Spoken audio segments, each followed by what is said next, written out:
Friends, welcome to Biology Made Easy. Today we'll discuss the floral formulas.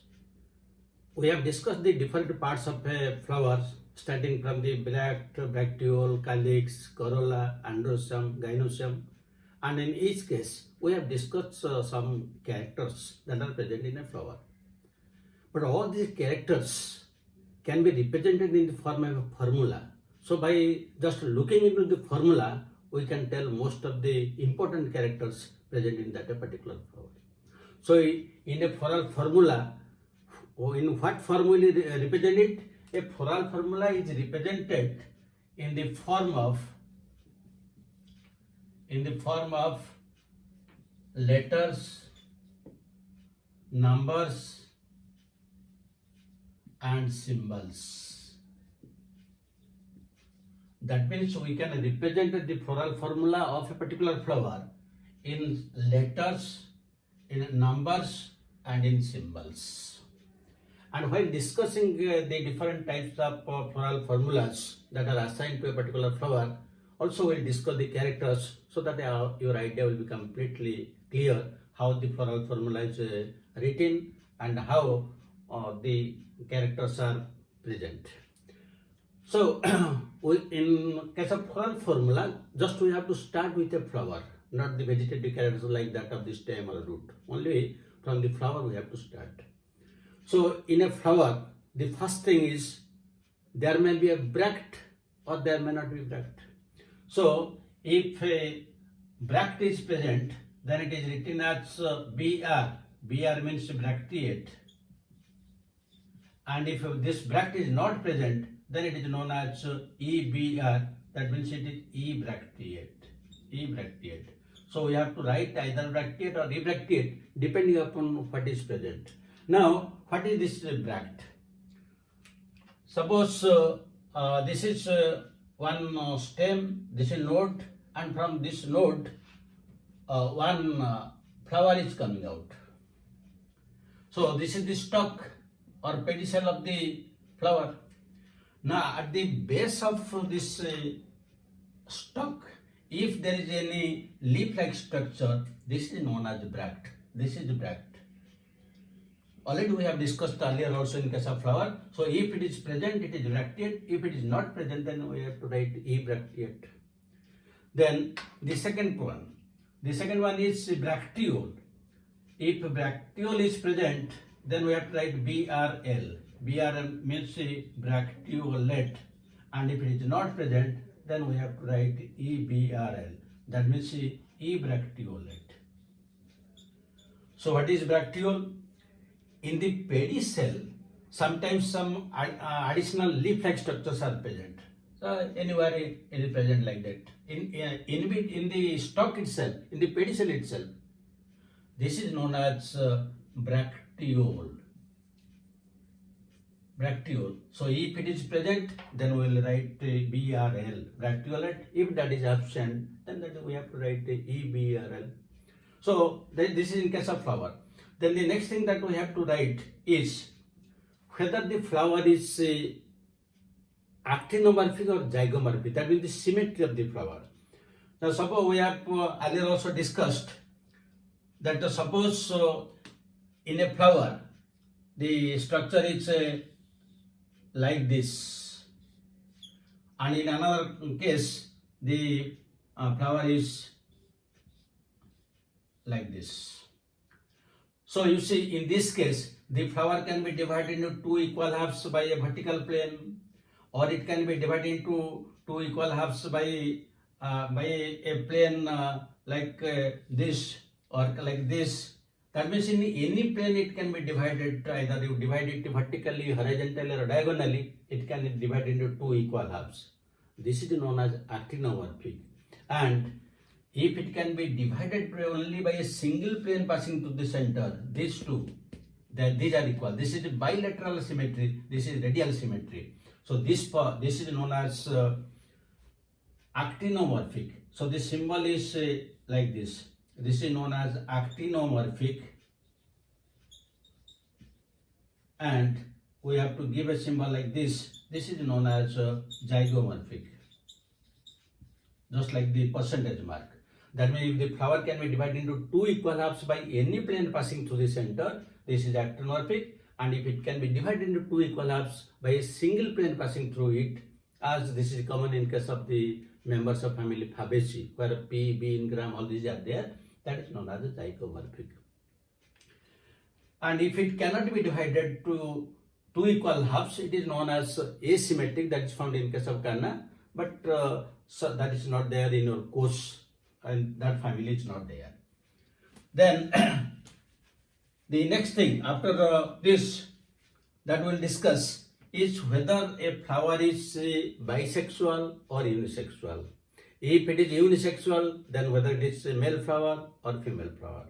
So for that case, we have to, if it is bisexual, we have to write like this. This is bisexual. That means the flower has both stamens and carpels.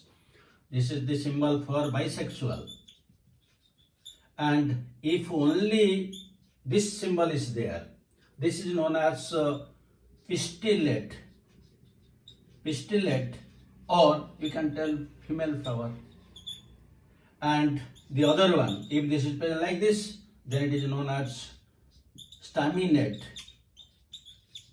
or a male flower. So these are the different symbols that is written for the flower, whether it is bracteate or rebracteate, bracteolate or rebracteolate, then coming to symmetry, whether it is actinomorphic or zygomorphic, and coming to the sexuality, whether the flower is bisexual or unisexual, if unisexual, whether it is pistillate or staminate. Then regarding the position of the ovary, hypogyne, perigyne and epigyne, that we will discuss when we will discuss the gynoecium. Then the next thing that is represented in the floral formula is, in a flower there are four different holes: calyx, corolla, androecium and gynoecium. So how they are represented? Now for calyx, we have to take the letter C. C means calyx. So this is represented in this letter. But in the calyx, how many sepals are there? There may be 4, 5, 6, 10, any number is there. So if we write it K5, then it is known as sepals 5, and there is no bracket. That means it is polypetalous. Polypetalous. But if it will write K5 and will give a bracket around 5, then here is sepals 5, but this is a gamosepalous. Gamosepalous. That means, suppose we will draw one diagram. There will be 5. You see, there are 5 sepals, and they are completely free from each other. Then this is known as polypetalous. But if they will be united, that means usually the sepals are drawn like this with pointed ends, direct line. So when it is like this, it is polypetalous. If they will be united, we can give a symbol like this. That means this is united, or we can call it as gamosepalous. So accordingly, we have to draw the diagram and we can write it in the form of formula. That is sepals 5, poly. This is sepals 5, but gamo. In some cases, we may find K2 plus 2. That means here sepals are 4, but instead of writing directly 4, why we are writing 2 plus 2? That means these 4 are not arranged in a single hole. They are arranged in 2 holes of 2 each. For example, it's this one. In this case, there are 4 sepals, but all the 4, they are not present in single hole. 2 are inner, 2 are outer. So in that case, 2 plus 2. So from this from the character of the flower, we can represent the symbol like this. So here we will write sepals 4 in 2 holes. Sepals 4 and in 2 holes of 2 each. So these are the different characters of the calyx. Now you come to the corolla. In the corolla is represented by the letter C. C means corolla. Again, here we have to write how many in corolla, how many petals are there? 4, 5, 6, 7, 10, any number is present. If we write suppose C5, then again the petals 5, but it is polypetalous, like this case. And if we write C5 bracket, then here also it is petals 5, but gamosepalous. Again, we can write also C 1 plus 2 plus 2, and in the last 2 there is a bracket. That means in this case, in these 2 cases, all the 5 petals are equal in size. That is why directly 5 is written. But here all the 5 petals are not equal in size.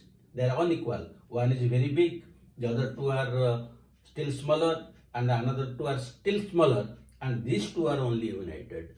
So in this case, we will not write whether it is polypetalous or gamosepalous. We will directly write the one is very big, the other 2 are medium size, and 2 which are present, they are only united. Directly we will not use the word poly and gamma. So in this case, how will you draw the diagrammatically? So again, in this case also, suppose there are 5. So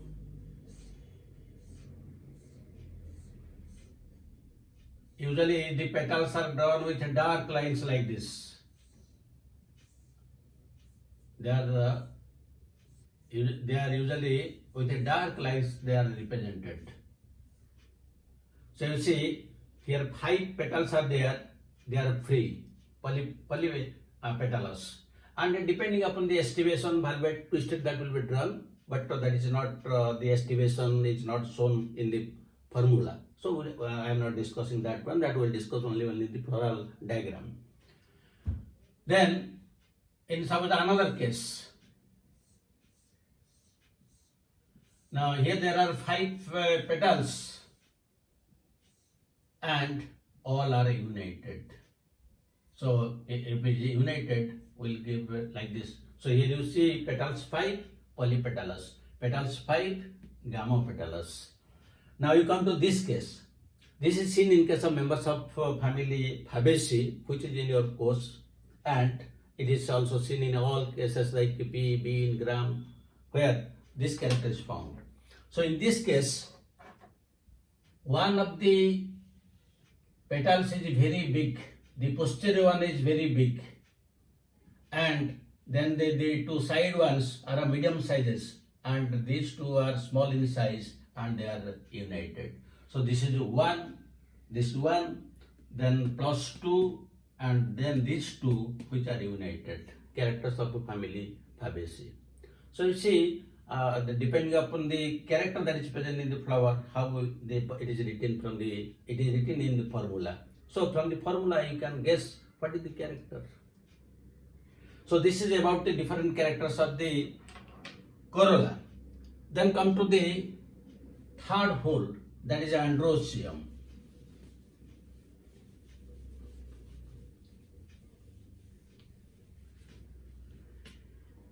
Usually the androecium is represented by the letter A. A means androecium. But in the androecium, how many stamens are there? Any number may be present, 5, 10, or numerous, any number may be present. So you see, if we write A5, that means here petals 5, stamens 5, and we can write 3. But A5 bracket is there. That means they are united. So in this case, so we'll write stamens 5 and syngenesious condition. The syngenesious condition is found in the family Asteraceae, that is in case of sunflower marigold. Now, suppose it will be written like A and one infinity symbol will be given. Then in this case, the stamens numerous,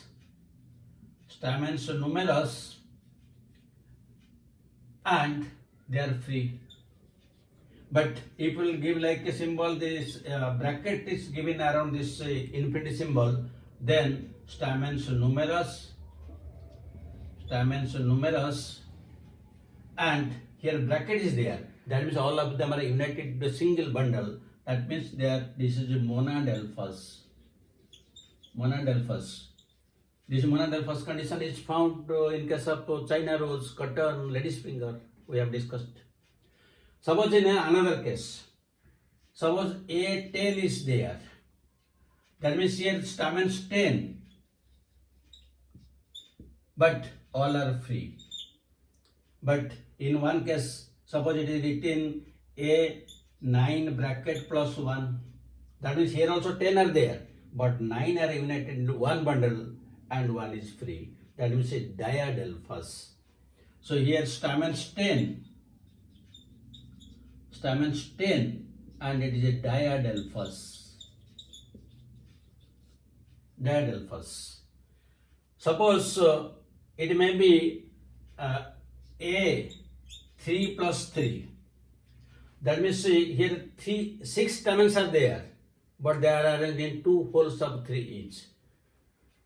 So stamens 6, but in 2 holes of 3 each.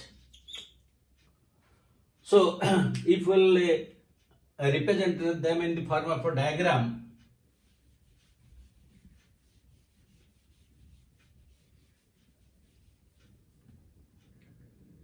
then usually the monadelphous condition is found like one staminal bundle is there, and from this large number of the anthers come out.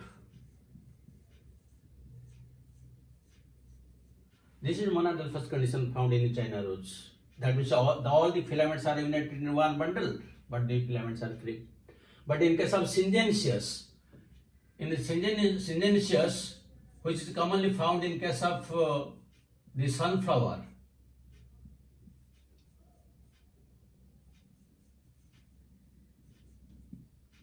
you see the anthers are united but filaments are free. This is syngenesious condition found in sunflower. While this is monadelphous condition, filaments are united, anthers are free, found in China rose. Similarly, there may be infinite number, and in this case when there is a diadelphous. In case of diadelphous, there will be 9 united and 1 is free. 1 is free and the 9 are united.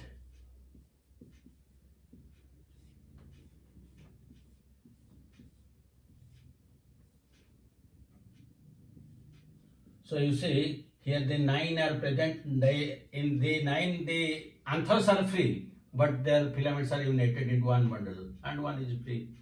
So this is the diadelphous. And in this case, when there are 6 stamens are in 2 holes. So in this case, the diagram will be drawn like this.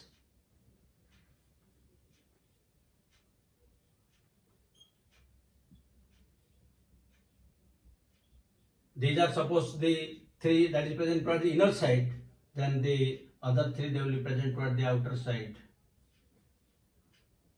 Like this, 3 plus 3, 6 are there, but 3 plus 3.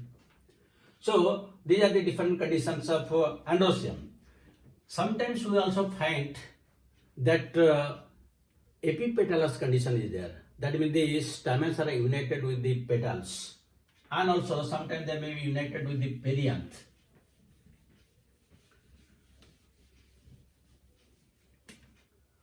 So suppose this C represents the corolla and A represents the stamens. Now if a symbol is given like this, that means the stamens are united with the petals. This is known as epipetalous condition. Epipetalous condition. So in case of epipetalous condition, suppose this is one petal. That means the stamen usually is attached like this. Suppose this stamen is attached like this. That means the filament is attached to the stamen while this anther is free. This is known as epipetalous condition. But if there is a perianth, as found in all the monocots, so the perianth is represented by the letter P. P is perianth. And here also we can write the individual one of this perianth is known as tepal. So what is the number of tepals? We may write, suppose it is written 3 plus 3. That means there is 6 tepals arranged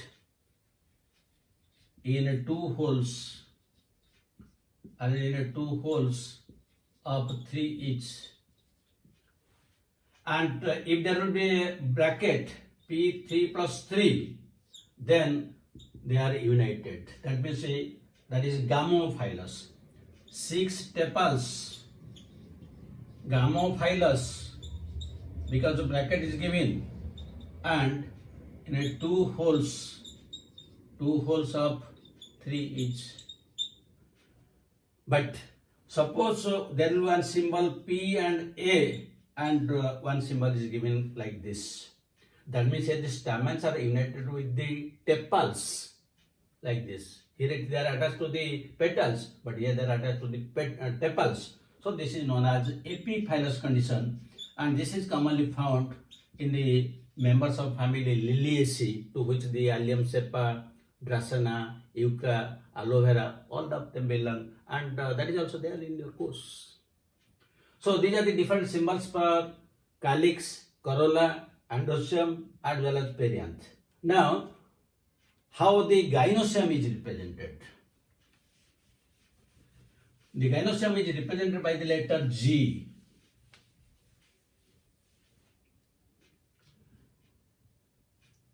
So G means gynosium. But in a gynosium there are different number of carpels. The carpels may be free, they may be united. So, and again it may be inferior ovary, superior ovary, or half inferior, relating to whether it is a hypogyny, perigyny, or epigyny. Now suppose it will be written G2. That means here there are, this is bicarpellary. That means 2 carpels are there. But apocarpus, that means the 2 carpels are free. But if we write G2 and will give a bracket, then it is bicarpellary but syncarpus. That means the 2 carpels are united. This is the difference.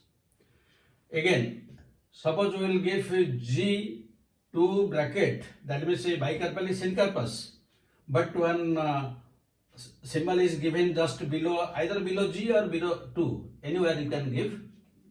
Then this indicates that the ovary is superior. That means the flower is hypogynous. So in this case again, it is a bicarpellary, it is a syncarpus, and ovary superior. And when ovary is superior, in case of flower, we have to write it is a hypogynous flower. Hypogynous flower. Suppose it will be written G2 and this mark will be given in the middle. That means it is half inferior or half superior. So in this case also it is a bicarpellary, syncarpus, and we can write half inferior. Suppose it is written as G2 bracket and the symbol is given above, either above G or above this 2. Then here the ovary is inferior, that means the flower is epigynous. So here again we will write bicarpellary, syncarpus, and there is a the inferior ovary,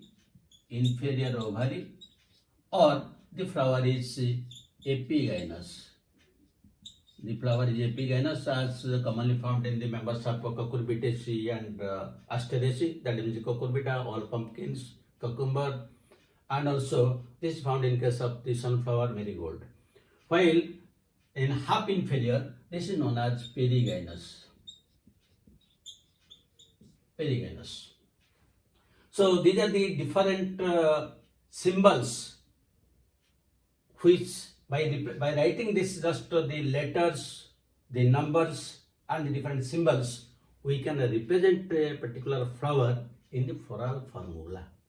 That means by looking into the floral formula, we can tell a majority of the characters, not 100% characters. Why? Because in this floral formula, two important things are not represented. So what are these two things which are not represented? That is again very important from examination point of view. Now, while discussing the different floral formulas, the two things that do not come under this floral formula, one is estivation. The estivation is of 5 different types, that is valuate, twisted, imbricate, quincuncial, and maxillary or descending imbricate, but that is not represented. And the other important is placentation. That means the different types of placentation like marginal, axial, free central, basal, superficial, or free central, all those are not represented by floral formula. So, except these 2 to 3 very important characters, most of other characters are represented from the floral formula. That means by simply remembering the floral formula of a flower, you can tell majority of the characters except these 2 characters, estivation and placentation. This is very important.